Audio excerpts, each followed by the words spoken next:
How can we dwell in our desired state? Hi everyone, welcome back to my channel Manifesting with Shiv Amod. On this channel, we talk everything about law of assumption and practical ways to implement it in your daily life. And now let's get into today's video. Let's discuss about dwelling in your desired state. Before doing so, first I want to explain the concept of infinite states.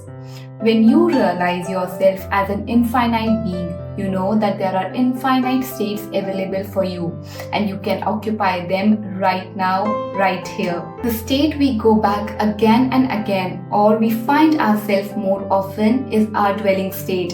Now, when we are manifesting a desire, especially if it is not in alignment with our current state of being or awareness, we need to make the state of experiencing our desires our dwelling state. And for that, I'm sharing few steps with you guys. Step 1. Self-observation. Have check-in with yourself throughout the day. See the kind of thoughts you are entertaining, conversations you are engaging with, and be true to yourself. Step 2. Do not judge yourself. Even if you find yourself entertaining or engaging with negative thoughts or conversations, be happy about it that you have now noticed it and now you can rectify it. Step 3. Relax yourself. Do not go jumping around doing any technique.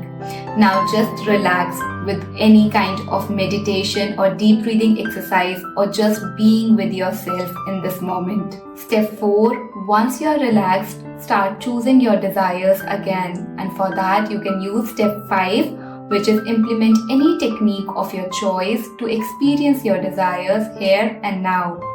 Now, when you follow these steps regularly, you will find yourself dwelling in your desired state more often, and that is what we all want. I have also made the video on how can you know that you have shifted in your desired state.